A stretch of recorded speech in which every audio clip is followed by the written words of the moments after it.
पूरे देश में 1 जुलाई यानी कि सोमवार से 3 नए आपराधिक कानून लागू हो गए हैं। इन तीनों कानून के लागू होने के बाद भारत की न्याय प्रणाली में एक बड़ा बदलाव होने वाला है।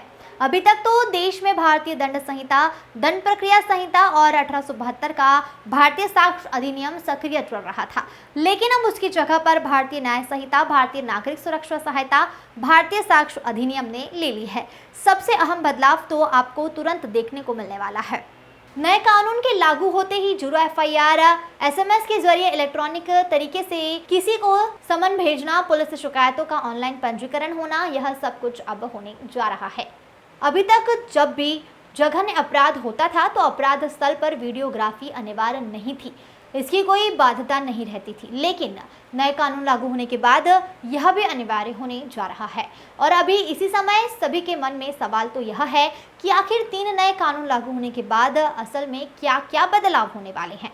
तो आपको सिंपल 10 पॉइंट में समझा देते हैं कि आखिर इन 3 नए कानून की वजह से क्या बड़ा परिवर्तन होने वाला है। आपराधिक मामलों के जितने भी फैसले सुनाए जाते थे, उनमें पहले सुनवाई के बाद फैसला देने में 60 दिन लग जाते थे, लेकिन अब अवधि 45 दिन हो गई है, यानी कि 15 दिनों की कटौती की गई है।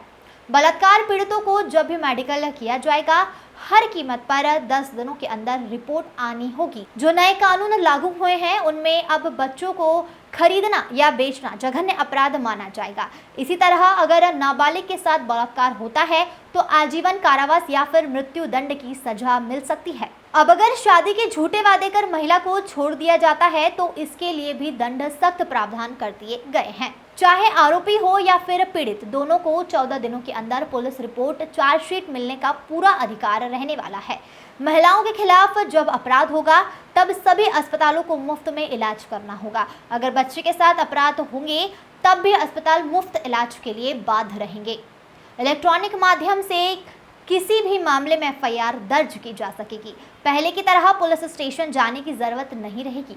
अपने अधिकार क्षेत्र के बाहर भी अगर चाहे तो एफआईआर दर्ज की जा सकती है, चाहे वो एफआईआर दर्ज करवा पाएगा।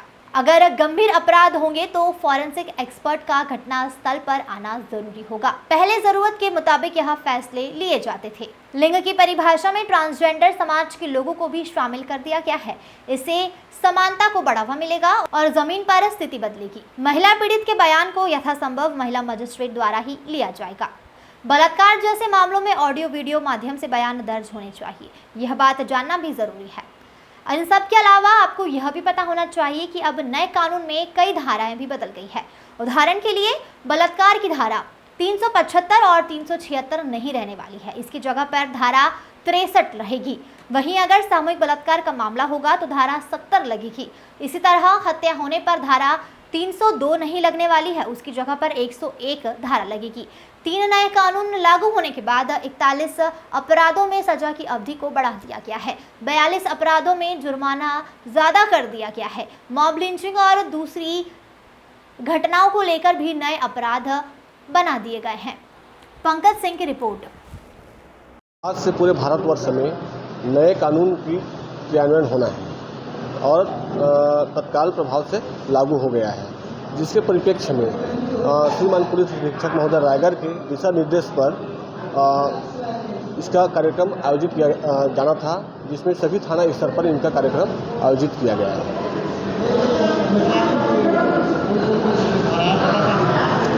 धारा तो काफ़ी चेंज हुई है, जैसे कि 302 का था वो 103 हो गया है। ऐसे सभी धाराओं में चेंज हो चुका है। और अच्छी बात यह है कि पहले की जो धारा था 1861 की धारा थी, जो पूरा अंग्रेज़ द्वारा औपनिवेशिक के तहत बनाया गया था, जिससे भारतीयों का न्याय नहीं दिया गया था। उनको पूरा वो करके भारतीयों के न्याय के लिए ये कानून लागू हुआ है।